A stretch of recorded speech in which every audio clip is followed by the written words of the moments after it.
De vez em quando eu estou por aí e me aproximo das pessoas para tentar puxar assunto, para tentar trazer para o espiritual. Então eu estou sempre viajando e geralmente no aeroporto ou no avião, eu me aproximo das pessoas para começar a puxar assunto.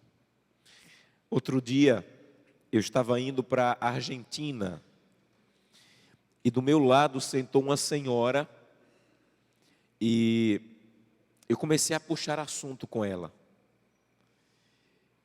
E daqui a pouco eu fui falando de Jesus para ela. E eu vou puxando assunto, tentando colocar as coisas espirituais ali no meio. Mas geralmente nessas conversas, as pessoas começam perguntando assim: você é crente? Você é de alguma igreja? E eu digo sim, como eu falei para vocês, termino dizendo que sou adventista do sétimo dia. E muitas pessoas, elas dizem assim: me explica como é a igreja adventista. Como é que a igreja adventista funciona? O que é que a igreja adventista crê? Eu já respondi de um jeito, já respondi de outro. Mas há algum tempo, quando alguém me pergunta como é a igreja adventista, eu respondo com isso aqui, ó. A igreja adventista é uma igreja movida a princípios bíblicos.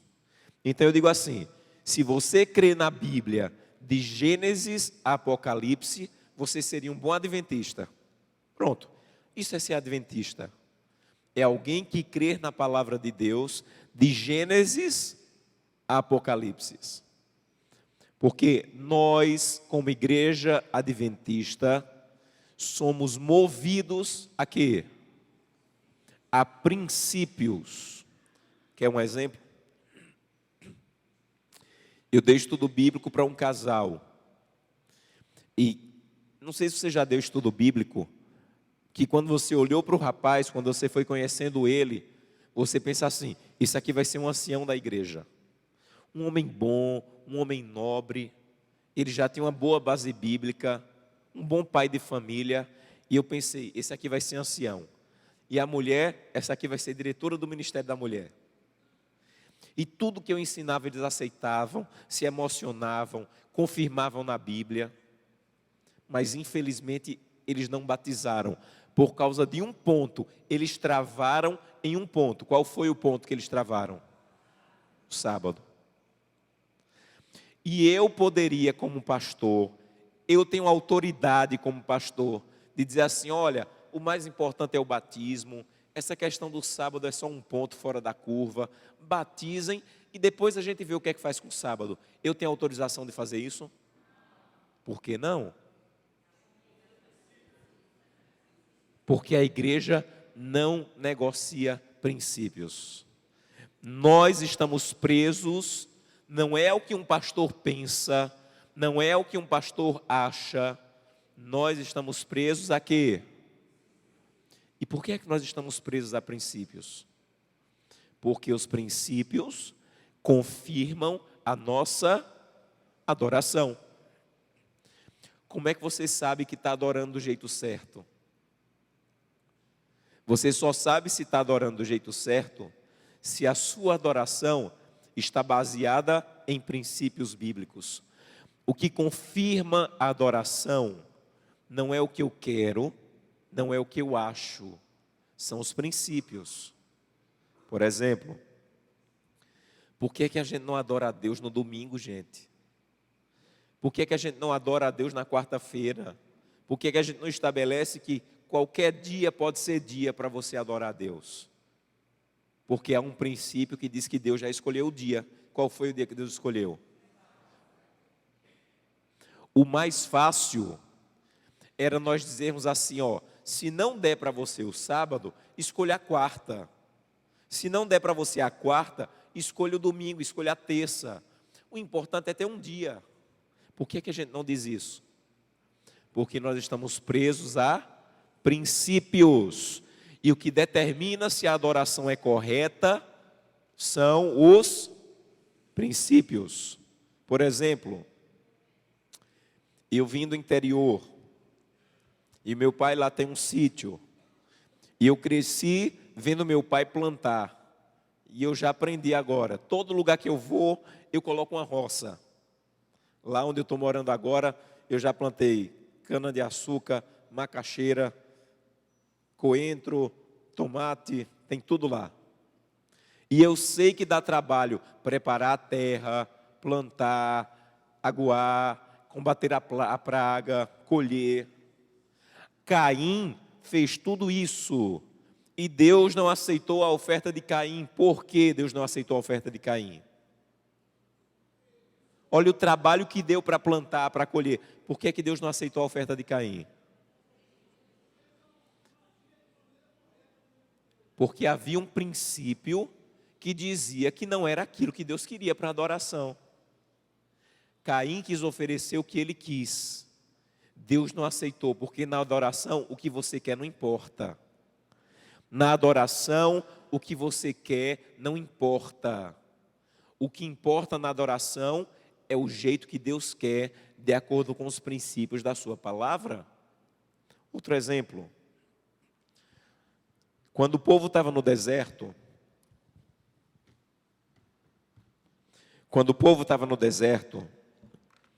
eles estavam divididos em tribos, não era assim? Cada tribo estava ali, e eles moravam em tendas. Todo mundo morava em tenda, concorda?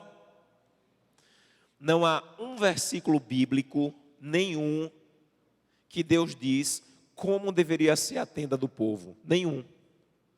Tinha gente mais rica que tinha uma tenda maior, tinha gente mais pobre que tinha uma tenda menor, tinha gente com mais filhos que tinha uma tenda maior, tinha gente com menos filhos que tinha uma tenda menor. Deus não fala nada sobre a tenda do povo.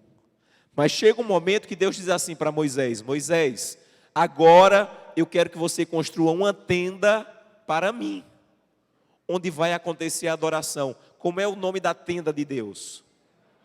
Eu quero que você construa no meio. Meus irmãos, não há um versículo falando sobre a tenda do povo, mas a tenda de Deus, onde ia acontecer a adoração, há 2 livros falando sobre essa tenda. Pastor, acho que só na hora do mapa aqui precisa levantar. Agora já está bom. A tenda de Deus tem 2 livros dizendo: a tenda tem que ser desse tamanho, dessa altura, com esse material. Essa pessoa vai desmontar, essa pessoa vai montar, essa pessoa vai limpar. Porque onde há adoração tem que haver princípios. A adoração a Deus não é o que você quer, não é como você quer, é como Deus quer, baseada nos seus princípios. Por isso que tem 2 livros falando sobre a tenda de Deus. Porque na tenda de Deus ia acontecer o quê? Adoração. Obrigado, pastor. Por exemplo, um dia o profeta diz assim para Saul: Saul, eu quero que você vá naquela cidade e mate tudo, destrua tudo.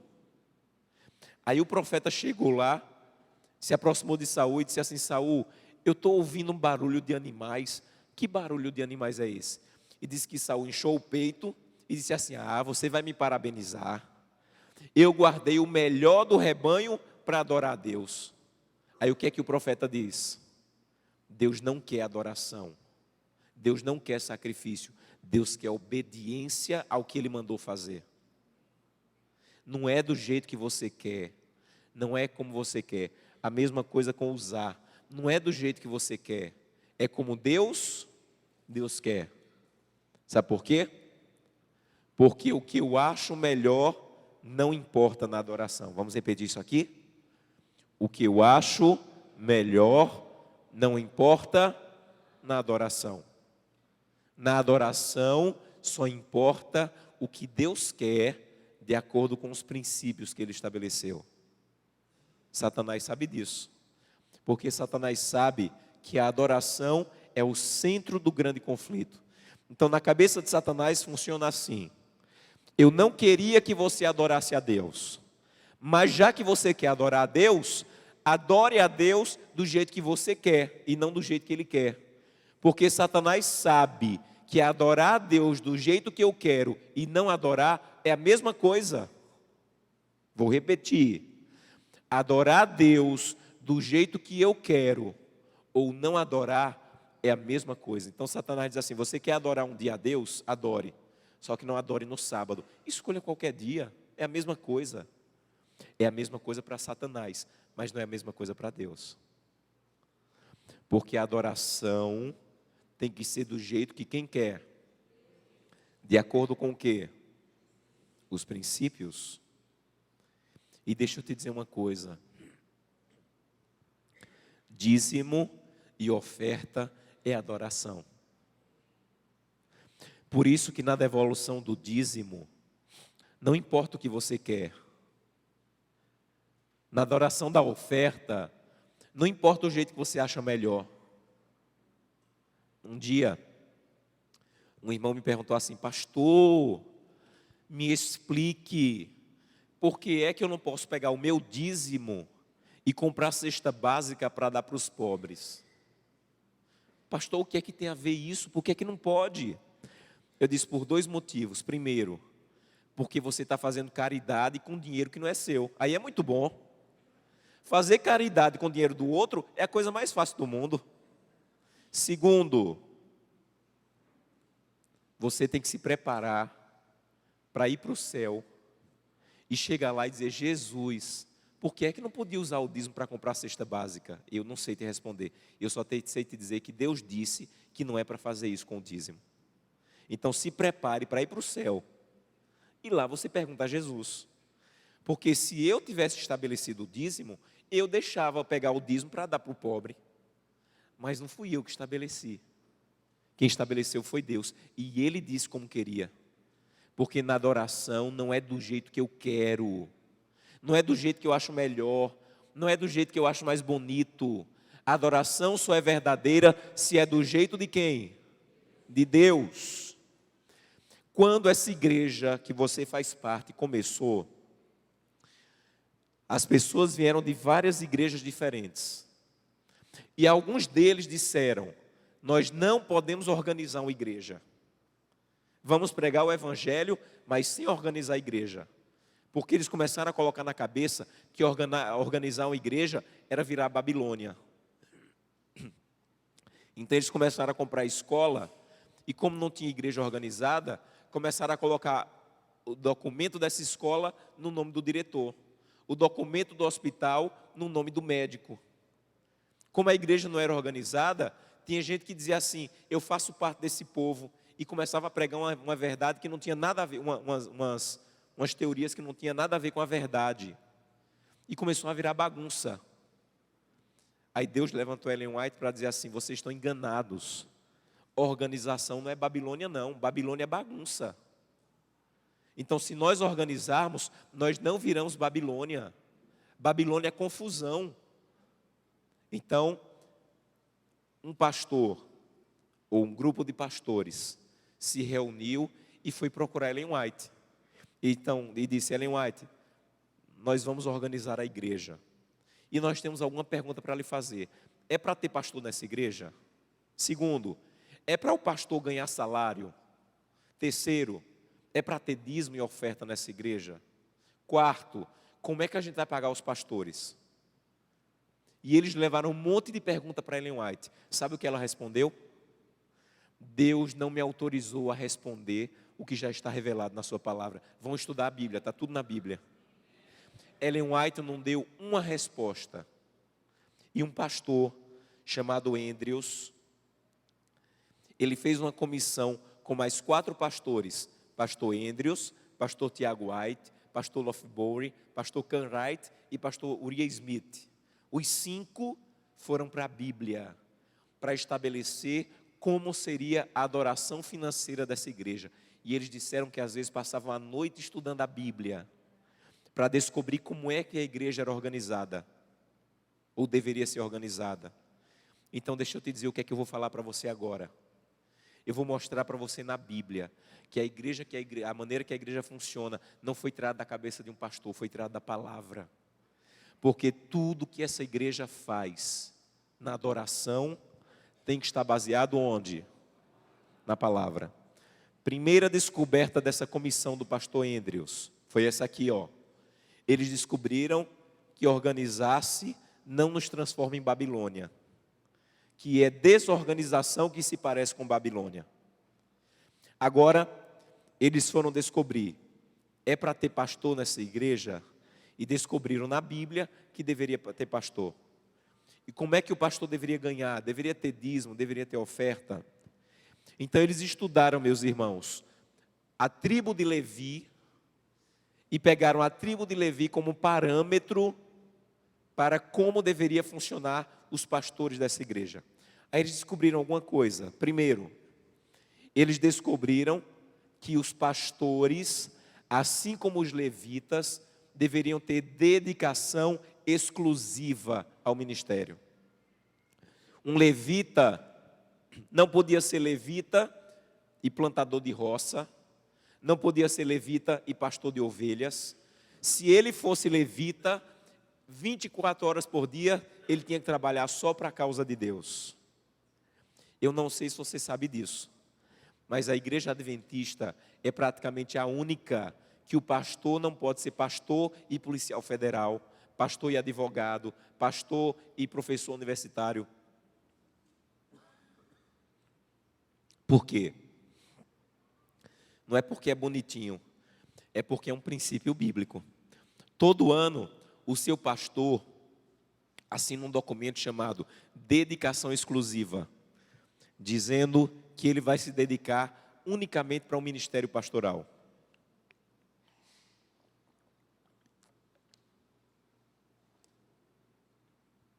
Agora vejam, o mais lógico, não era a igreja dizer assim: Josanã, você vai ser pastor, mas faça um concurso público para complementar a renda. Você vai ser pastor, mas faça um concurso para você trabalhar como policial. A igreja te paga um pouquinho e lá como policial você ganha mais. Por que a igreja não faz desse jeito? Porque a Bíblia não fazia desse jeito com os levitas. Então, os levitas só poderiam ser o quê? Levitas. Se eu quiser ser vereador, eu posso? Posso. Desde que eu entregue a minha credencial de pastor e vá ser vereador. Se eu quiser ser um policial federal, eu posso? Claro que eu posso. Desde que eu entregue a minha credencial de pastor e vá ser policial. Mas se eu quiser trabalhar para o evangelho como pastor, assim como os levitas, eu só posso trabalhar como evangelho, no evangelho. Segunda descoberta que eles fizeram: os pastores devem ganhar de que fonte? Abra sua Bíblia em Números. Não vai dar para a gente ler todas as passagens, por isso que eu pedi para você anotar, para conferir em casa. Mas as principais nós vamos ler. Números, capítulo 18, verso 21. Números 18, 21. Diz assim: aos filhos de Levi dei todos os dízimos em Israel, por herança, pelo serviço que prestam, serviço à tenda da congregação. Então, os pastores, assim como os levitas, devem ganhar o seu salário de que fonte? Eu não sei se você sabe disso, mas nem um centavo das suas ofertas pode ser usado para pagar o salário do pastor. Nenhum centavo. Por que, pastor, que não pode? Porque o princípio bíblico é que o salário dos levitas deve vir apenas de quê? Do dízimo. Não é que uma comissão que um pastor achou bonitinho. Se eu tivesse inventado as coisas, eu tinha dito: ó, paga meu salário com dízimo e paga um pouquinho também com oferta. Mas não fui eu que inventei, graças a Deus. Foi Deus quem criou. E Deus disse: os dízimos me pertencem e eu quero que sejam usados para pagar quem? Os levitas. Terceiro princípio que eles descobriram. Vejam, eles estavam organizando a igreja e descobrindo essas coisas. E até hoje, o que nós seguimos é o que esse povo descobriu na Bíblia lá no passado. Terceira descoberta: o pastor deve ganhar do dízimo, mas ele não deve ganhar do dízimo para se tornar um milionário. a igreja não pode pagar o pastor ao ponto dele se tornar um milionário. Olha lá Números 18, 20. Disse também o Senhor a Arão: na tua terra herança nenhuma terás, e no meio deles nenhuma porção de terra terás. Eu sou a tua porção e a tua herança no meio dos filhos de Israel. Quando o povo foi dividido na terra de Israel, cada tribo recebeu um pedaço de terra. Só uma não recebeu terra nenhuma. Qual foi a tribo? Entende uma coisa? Qualquer pessoa em Israel podia ficar rica. Não era pecado ser rico em Israel. Só que só tinha uma maneira de ficar rico em Israel. Era você ter um terreno, criar gado, plantar e ficar rico. Mas tinha uma tribo que não poderia ter terreno para plantar e criar gado e ficar rico. Que tribo era essa? Então eles tinham que ganhar do dízimo, mas eles não poderiam ganhar ao ponto de ter terra, de ter gado, de ter fazenda, porque nem terra eles poderiam ter. Essa ideia, meus irmãos, de pastor com jatinho, com fazenda de gado, é uma aberração bíblica. Essa ideia de igrejas evangélicas, em que o pastor aparece na lista dos homens mais ricos do Brasil, isso é uma aberração bíblica. Biblicamente, se você quer ser rico, não tem problema, desde que você não seja pastor adventista. Porque a igreja vai pagar, mas não ao ponto de você se tornar um milionário. De onde é que a gente tirou isso? Não foi da minha cabeça, porque se fosse da minha cabeça, irmãos, sabe de onde a gente tirou isso? Tirou da palavra. Quarta coisa que eles descobriram: nem todos os levitas faziam a mesma coisa, mas todos ganhavam com a mesma base salarial. Deixa eu explicar para você. Os levitas eram a tribo, mas eles eram divididos por famílias. Dentro de cada tribo tinha as famílias. Cada família de levita fazia uma coisa diferente. Tinha uma família dos levitas que a única coisa que fazia era cantar. Outra família dos levitas, a única coisa que fazia era montar e desmontar o acampamento. Se o acampamento passasse 2 anos se o templo, o tabernáculo passasse 2 anos no mesmo lugar, essa família passava 2 anos sem trabalhar. Outra família, a única coisa que fazia era recepcionar no templo e limpar o templo. E outra família, a única coisa que fazia era matar o cordeiro, o sacrifício. Qual era a família que era responsável de matar o cordeiro? A família de Arão. A única coisa, a mais conhecida, a única coisa que a família de Arão fazia era matar o cordeiro. Mas tinha outra família que era só para abrir o tabernáculo. Outra família era só para desmontar e carregar o tabernáculo. Cada um tinha uma função diferente. Mas todos ganhavam com a mesma base salarial. Abra sua Bíblia em 2 Crônicas. 2 Crônicas 31. 2 Crônicas 31, verso 15. 2 Crônicas 31, verso 15. Diz assim: debaixo das suas ordens estavam, aí começa a falar o nome das famílias dos levitas: Éden, Minaim, Jesua, Semaías, Amarias, Secanias. Se você está procurando o nome para o seu filho, está aqui, bons nomes: Secanias, Micaías. Nas cidades dos sacerdotes, para com fidelidade pagarem as suas porções a seus irmãos, segundo os seus turnos, tanto a pequenos como a grandes.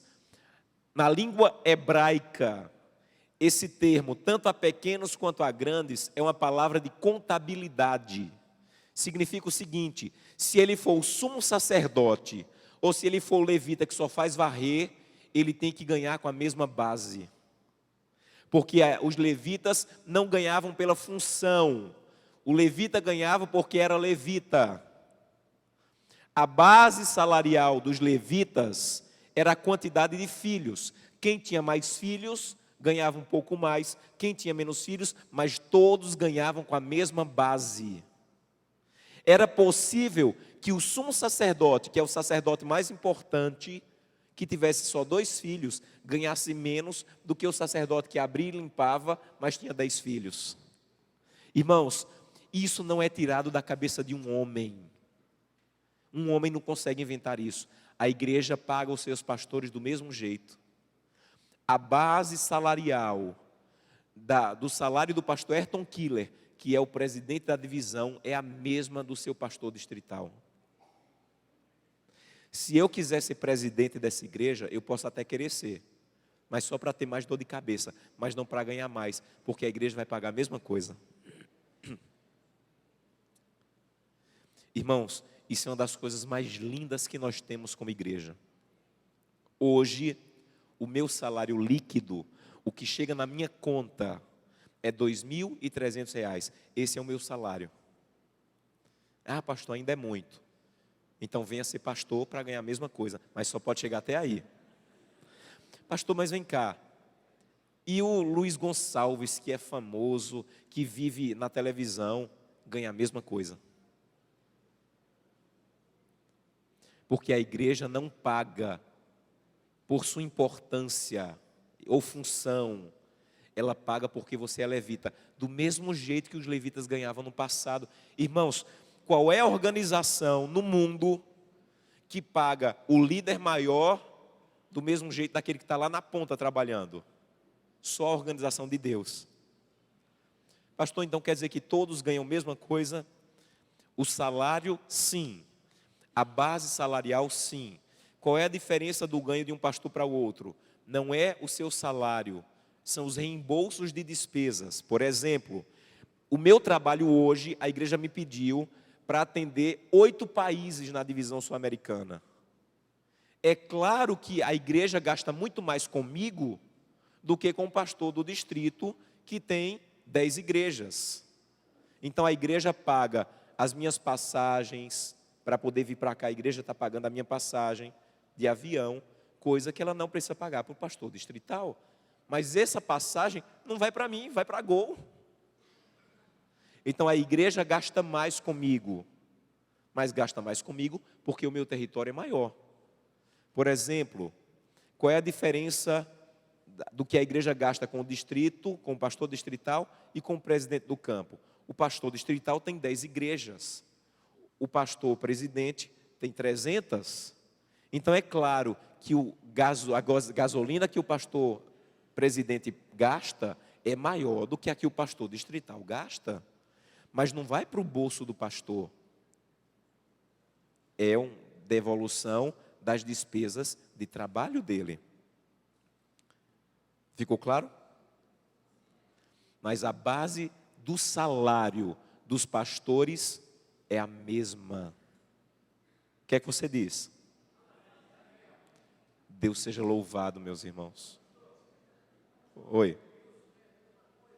Não entendi. Mesma coisa, meus irmãos. Agora, a igreja tem uma comissão que ela estuda o custo de vida de cada país. Por exemplo, a igreja entende que com R$ 2.200 não dá para se manter nos Estados Unidos.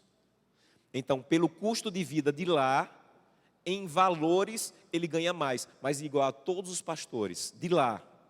Por exemplo, o pastor que mora em Manaus, o pastor distrital que mora em Manaus, ganha mais do que eu, porque o custo de vida em Manaus é maior do que em Brasília. Então a igreja dá 5% a mais para aquele pastor ali, para que ele possa manter. Trocando um pelo outro, quando ele vai ver o custo de vida de lá, ele ganha menos do que eu ainda, porque lá as coisas são mais caras. Então não é que em valor é o mesmo, mas a base salarial é a mesma. A base salarial é a mesma, independente da função. Por que é assim, meus irmãos? Por que é assim? Porque era assim com os levitas. Não foi da cabeça de um homem. Se fosse da cabeça de um homem, é claro que ele ia colocar, não, o presidente da divisão tem que ganhar 3 vezes mais. Mas o levita, o sumo sacerdote não ganhava 3 vezes mais. Tanto pequenos quanto grandes ganhavam com a mesma base salarial. Deixa eu dizer para vocês.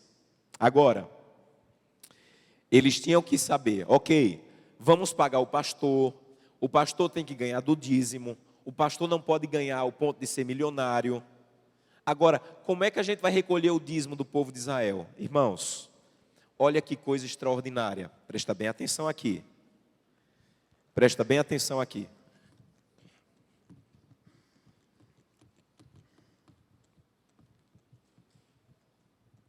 Quando o povo chegou na terra de Israel, aqui está o mapa de Israel, mais ou menos, muito mais ou menos, viu?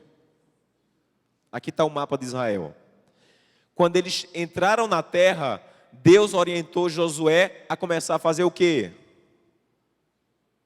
Quem lembra? Dividir a terra. Para quantas tribos? 12 não. Ah, muito bem. Uma tribo ficou sem terra. A divisão era pela quantidade de gente que tinha naquela tribo. Então, se tinha muita gente na tribo, tinha que ter uma terra maior. Se tinha pouca gente, uma terra menor. Mas foi dividida em 11 partes. Uma tribo ficou sem terra nenhuma. Que tribo foi essa? E onde é que o povo de Levi morava?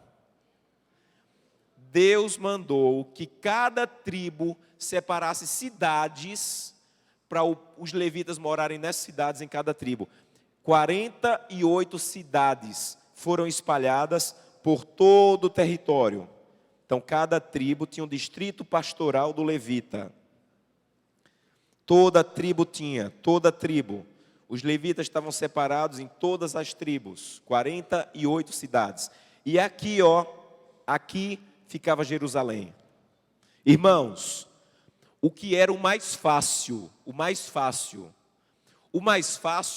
é cada tribo pagar seu pastor. Não é mais fácil? Se tem 500 levitas aí nessa tribo, pegue o dízimo dessa tribo e pague o pastor. Aí Deus disse assim, não, assim eu não quero. Eu quero o seguinte, eu quero que todo o dízimo de Israel seja levado para um lugar só. Para Jerusalém, para a casa do tesouro. Gente, olha a complicação disso aqui, não tinha caixa econômica, não tinha Bradesco, não tinha transferência bancária. E Deus diz assim, eu não quero que cada tribo pague o seu pastor. Meu Deus, para que complicar desse jeito? Olha que coisa extraordinária. Aqui está o deserto de Sim. E aqui estão as campinas de Moabe. Quando você lê Campina de Moabe, é essa parte de cima. Olha a incrível sabedoria de Deus. Pode ser que em algum momento aqui fique com seca e eles não tenham dinheiro para pagar o levita, e o levita diga, eu não quero mais ser levita aqui não, eu quero ser levita em cima que tem dinheiro. Eu não quero mais essa igreja não, essa igreja não tem dinheiro, eu quero ir para a de cima. Deus disse, não, eu quero que junte todo o dízimo no lugar só e volte pagando por igual a todos os levitas das 48 cidades. Irmãos, eu me emociono com isso, porque um homem não é capaz de pensar nisso. Você sabe por quê, tesoureiro? Quem é tesoureiro aí? Quando você recolhe o dízimo lá na sua igreja local, quanto é que você dá na mão do seu pastor do dízimo? Sabe por quê? Porque os levitas não recebiam na igreja local. Você deposita para a associação todos os dízimos, do jeito que o povo de Israel fazia, e aqui, da associação, volta pagando todos os pastores por igual. Sabe qual é a única igreja que funciona desse jeito? A sua. Todas as outras igrejas seguem, na maioria, um sistema chamado congregacionalismo. O que é congregacionalismo? O pastor ganha da própria igreja. Então, se a igreja tiver muito dinheiro, o pastor é milionário. Se a igreja tiver pouco dinheiro, o pastor passa necessidade. Eu tenho alguns amigos pastores de outras denominações e eles me dizem assim, eu discordo de muitas doutrinas da igreja adventista, mas eu acho bonito a maneira como vocês seguem. E eu digo assim, é porque não foi da cabeça de um homem, foi Deus que nos orientou. Eu vi um pastor de uma denominação não adventista dizendo assim, pastor, deixa eu lhe dizer como é na minha igreja. tem 2 famílias na minha igreja que eles podem adulterar, podem fazer o que quiser que eu não posso disciplinar, porque se ele não der o dízimo naquele mês, eu passo fome e não pago a escola do menino.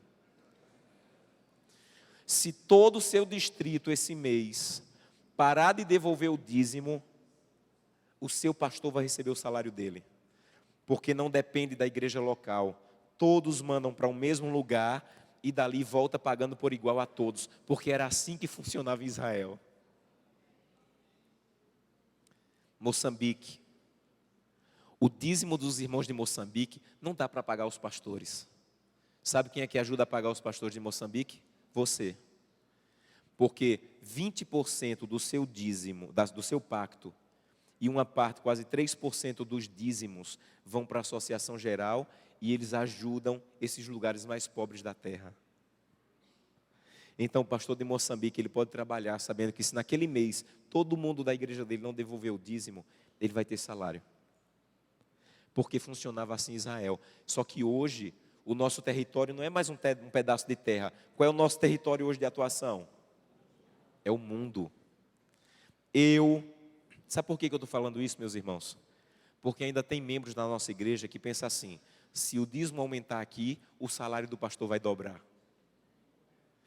Se o dízimo da associação Rio Sul dobrar, o salário do seu pastor o mês que vem permanece o mesmo.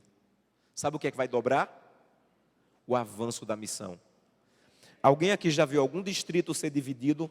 Quantos já viram algum distrito ser dividido? Era um distrito, aí dividiu.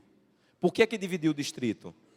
Porque o dinheiro que tinha na associação dava para pagar todos os pastores e dava para colocar mais um. Não é que a igreja vai pagar mais, é que a missão vai mais rápido. Eu fui pastor do distrito financeiramente mais pobre de Pernambuco. Era só financeiramente, porque na fé eram os mais ricos. Mas financeiramente, todo o distrito, devolvia por mês 13 mil reais, todo o distrito. Depois eu fui transferido para um distrito que só a igreja central devolvia por mês 90 mil reais de dízimo. Quanto é que meu salário aumentou quando eu saí do distrito desse para aquele? Quanto meu salário aumentou? Nem um centavo. Porque a igreja não paga pelo tamanho da igreja, não paga pela função, porque os levitas também não ganhavam assim. Você consegue entender a beleza de seguir a orientação bíblica? Não foi um homem que descobriu isso, porque o homem não tem capacidade de descobrir isso não, meus irmãos. Isso aqui está acima da capacidade humana. Isso é um princípio bíblico. Isso é um princípio bíblico. Então, o povo de Israel estava dividido em 48 cidades. Desse jeito aqui, ó, nas tribos. Agora, pastor, sempre foi assim? Os dízimos sempre foram recolhidos num lugar só e as ofertas sempre. Quer ver? Abra sua Bíblia. Levítico capítulo 17. Levítico 17.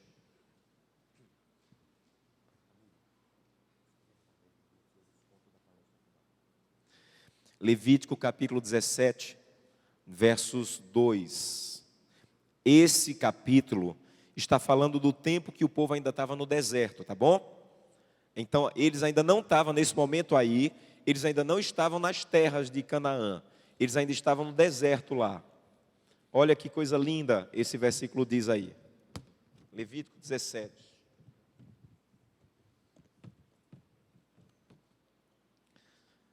Verso 2 a 5. Fala a Arão e a seus filhos, e a todos os filhos de Israel, e diz-lhes: isto é o que o Senhor sugere. É isso que diz na sua Bíblia? Não. Deus não está dando uma sugestão aqui. Isso é o que o Senhor ordena. Não é uma sugestão, é uma ordem de Deus. Qualquer homem da casa de Israel que imolar boi ou cordeiro ou cabra fora do arraial e não o trouxer para onde? Então, se você vai oferecer uma oferta no tempo do deserto, você tinha que trazer essa oferta para onde? Para a porta da tenda da congregação. Aí continua, como oferta ao Senhor. diante do seu tabernáculo. A tal homem será imputada a culpa do sangue, porque derramou sangue, pelo que este homem será eliminado do povo. Para que os filhos de Israel, trazendo os seus sacrifícios que imolam em campo aberto, os apresentem ao Senhor. Onde? Aí repete de novo. É para apresentar onde a sua oferta? Na porta da tenda da congregação ao sacerdote, e os ofereçam por sacrifício pacífico ao Senhor. O sacerdote aspergirá o sangue sobre o altar do Senhor, onde? Repete a terceira vez. A porta da tenda da congregação ao Senhor. Verso 9. E se você não trouxer, para onde? Repete a quarta vez. Para a porta da tenda da congregação, você vai ser eliminado. Deixa eu explicar isso aqui para você. O povo estava espalhado no acampamento. Às vezes você olha uma figura do acampamento de Israel e numa figura só você vê as 12 tribos, não é assim? Essas figuras que representam o acampamento de Israel no deserto, numa figura só a gente não vê as 12 tribos, mas na verdade não era assim. Era tanta gente que o acampamento de Israel era do tamanho da cidade de Campinas, em São Paulo. Não era um acampamento pequenininho, que você em 10 minutos já atravessava o acampamento todo. Era do tamanho da cidade de Campinas. Aí olha o que é que Deus está dizendo aí que você leu. O povo daqui da ponta começou a dizer assim: Deus, é muito longe para levar lá no tabernáculo. Deixa eu oferecer minha oferta aqui mesmo na porta de casa. Aí Deus diz 4 vezes: não é onde você quer. Eu estou ordenando. É onde eu quero. E eu quero que todo o povo de Israel atravesse o acampamento todo e leve para onde? Na porta da tenda da congregação. E repete quantas vezes isso, para deixar bem claro. 4 vezes. E se você quiser oferecer na sua casa mesmo, fora da porta da tenda, o que é que ia acontecer com você? Ia ser eliminado do meio do povo de Deus. Então no deserto, meus irmãos, a oferta não era onde eles queriam. Não era como eles queriam. Repito, por isso é tão perigoso quando alguém diz assim: eu vou devolver a oferta, mas só se ficar todo na minha igreja local. Porque o povo de Israel não devolvia só para a igreja local. Eles reuniam tudo num lugar só, para depois voltar abençoando todos. E no deserto, o lugar que eles tinham que apresentar era onde? Na porta da tenda da congregação. Agora, o povo saiu do deserto e foi para a terra de Canaã. E na terra de Canaã, onde é que eles deveriam levar? Onde é que eles deveriam levar os dízimos? No tempo de Joás, por exemplo, segundo Crônicas 24. Onde é que o povo levava o dízimo e a oferta? No tempo de Joás, segundo Crônicas 24, verso 8. Segundo Crônicas 24, verso 8.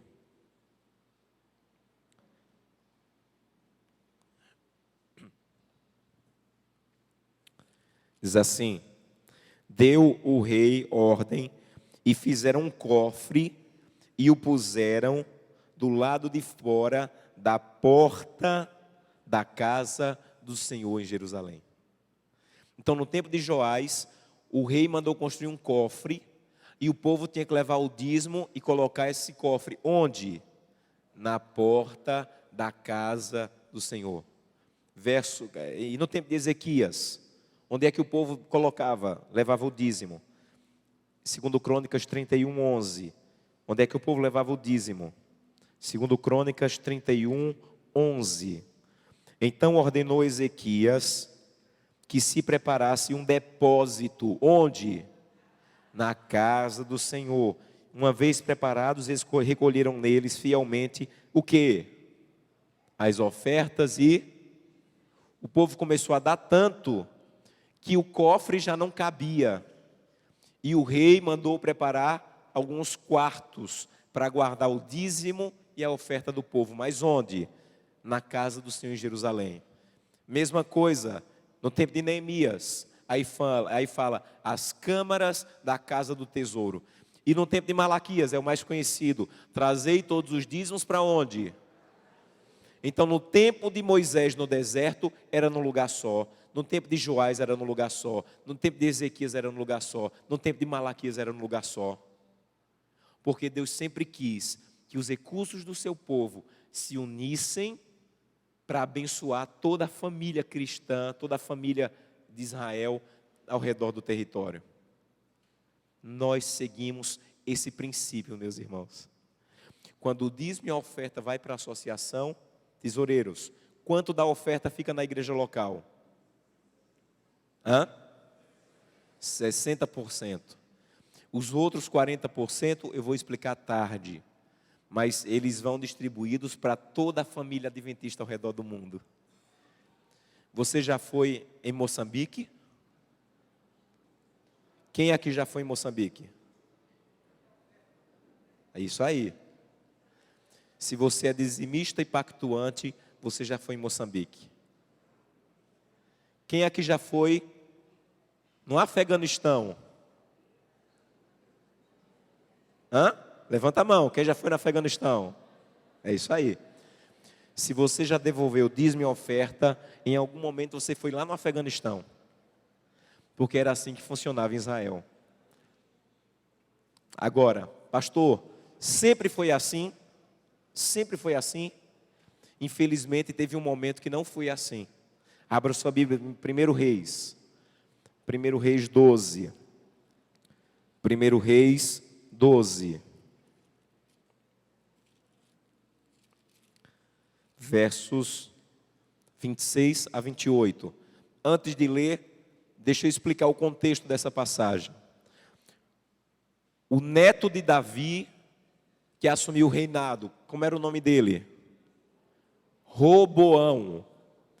Ele brigou com o povo, e o povo disse assim: agora eu não quero mais ser da tribo de Davi não, do reino, não quero que os filhos de Davi nos reinem não. Então vamos dividir a terra. Aí dividiu o reino. Reino do sul, quem era o rei do sul? Roboão. Reino do norte, quem virou o rei no norte? Jeroboão. Mas a casa do tesouro ficou de que lado? Do lado sul ou norte? Então o povo do norte tinha que atravessar a fronteira para devolver o dízimo em Jerusalém. Quando o rei Jeroboão assumiu, olha a primeira coisa que ele fez. O primeiro decreto do rei Jeroboão, olha qual foi. Capítulo 12, verso 26. Disse Jeroboão consigo: agora tornará o reino para a casa de Davi, se este povo subir para levar suas ofertas na casa do Senhor, que fica onde? Em Jerusalém. O coração do povo vai tornar para Roboão, rei de Judá. Me matarão e tornarão ele rei novamente em meu lugar. Pelo que o rei, tendo tomado conselhos, fez 2 bezerros de ouro e disse ao povo: não vão mais para Jerusalém. Vê aqui os teus deuses, ó Israel, que te fizeram subir da terra do Egito. Então pôs um altar em Betel e outro em Dan. Primeiro decreto de Jeroboão não foi para o povo parar de guardar o sábado. Não foi para o povo começar a adorar ídolos. O primeiro decreto de Jeroboão foi para o povo parar de levar o dízimo para Jerusalém. Ele criou um altar aqui em Dan e outro aqui em Betel. Para o povo poder passar para Jerusalém, eles tinham que passar na cidade chamada Betel. Quando chegava lá, o rei botou gente para dizer: não leve mais para Jerusalém o dízimo não, deixa aqui mesmo. E aí veio a destruição do povo de Deus. Nunca mais o povo de Deus foi unido, porque nunca mais voltaram a devolver o dízimo unido em Jerusalém. Quando Satanás quer destruir uma igreja, um povo, a primeira coisa que ele faz é separar o recurso desse povo. Quando Satanás quer destruir um povo, a primeira coisa que ele faz é alguém começar a dizer: eu não confio na associação, eu não confio na missão, eu não confio na união, eu não confio na divisão, então eu vou deixar meu dízimo e minha oferta toda aqui na igreja local. Se Satanás conseguir fazer isso conosco, ele vai nos separar e vai nos destruir. É por isso que é tão perigoso quando alguém diz: eu vou devolver o dízimo, mas só se ficar na igreja local, do jeito que eu quero. O jeito que você quer não importa, é o jeito de Deus que dá certo. E nunca mais o povo de Deus foi unido. Última passagem, Deuteronômio. Olha que passagem impressionante. Deuteronômio 14. Deuteronômio 14, verso 22 a 25. Deuteronômio 14, 22 a 25. Certamente darás o dízimo de todo o fruto das tuas sementes, que ano após ano se recolhem no campo. E perante o Senhor teu Deus, onde? Onde? É para levar o dízimo e a oferta onde? No lugar que o Senhor teu Deus escolher. Não é onde você escolhe, é no lugar que Deus escolheu, para ali fazer habitar o seu nome. Comerás os dízimos do teu cereal, do teu vinho, do teu azeite, dos primogênitos da tua vaca, das tuas ovelhas, para que aprendas a temer o Senhor Deus todos os dias da sua vida. Por que é que eu tenho que devolver o dízimo do jeito que Deus manda? Para que eu aprenda a temer a Deus. Por que é que eu tenho que guardar o sábado? Para que eu aprenda a temer a Deus. Aí ele continua dizendo: quando o caminho te for comprido demais, que não possas levar, porque está longe de ti o lugar, repete de novo, o lugar que o Senhor teu Deus escolher, para ali pôr o seu nome, quando o Senhor teu Deus te tiver abençoado, então venda, leve o dinheiro na tua mão, mas leve para onde? Para o lugar que o Senhor teu Deus escolher. Deixa eu explicar essa passagem para você. O povo aqui de cima começou a dizer assim: Moisés, é muito longe para atravessar o país inteiro e levar para Jerusalém. Essa passagem está falando das ofertas, porque dízimo não podia ser vendido e não podia ser comido pelas pessoas. Aí está falando da oferta. O povo começou a dizer: Moisés, além de levar o dízimo para Jerusalém, a gente vai ter que levar a oferta, é muito longe, é muito trabalho. Imagina arrastar tudo isso, grãos, cereais, ovelhas, para Jerusalém. Aí Deus disse assim: ok, Moisés, o povo tem razão. Então diga ao povo o seguinte: pode vender, mas pegue o dinheiro e leve em mãos para onde? Para o lugar que o Deus escolheu. Então não tem desculpa. Se for difícil levar para Jerusalém, o lugar que Deus escolheu, venda, pegue o dinheiro da venda e leve todo em mãos para o lugar que Deus escolheu, para que você aprenda a temer o Senhor. Ficou claro? Pastor, isso quer dizer então que eu não posso dar uma oferta para a igreja local? E por que lá no envelope de dízimo, no recibo de dízimo tem assim: dízimo, pacto e oferta para a igreja local? Irmãos, não há nenhum problema dar uma oferta para a igreja local, desde que não seja dinheiro do seu dízimo e que não seja dinheiro do seu pacto. É uma oferta de sacrifício. Tem isso na Bíblia, pastor? Tem. Um dia, Moisés queria construir o tabernáculo e disse para o povo: tragam ofertas de sacrifício. E o povo começou a trazer tecido, ouro, prata. Chegou um momento que Moisés mandou para fazer o quê? Moisés estava cancelando o dízimo, Moisés estava cancelando a oferta, Moisés estava cancelando a oferta de sacrifício. Eu posso ajudar o clube de desbravadores da minha igreja com oferta? Não só posso, como devo. Mas não é o meu dízimo e não é o meu pacto, é uma oferta de sacrifício. Porque o dízimo e o pacto, eles devem ir para o caixa da igreja, porque eles vão, através do caixa da igreja, ser distribuídos para atender toda a família adventista ao redor do mundo. Meu tempo já acabou faz uns 15 minutos. Nós continuamos no outro momento. Se você tem alguma pergunta dentro desse tema, escreva aí, que depois do almoço a gente vai responder essas perguntas. Que Deus abençoe vocês. Pastor, fica aqui do meu lado. Deixa eu só ler essa citação aqui. Olha que citação forte. A unidade é a força da igreja. A força da igreja não é ter mais dízimo, não é ter mais batismo. A força da igreja é a gente estar unido. E Satanás sabe disso. Por isso que Satanás inventa um monte de coisa para nos separar, inclusive nos dízimos e ofertas.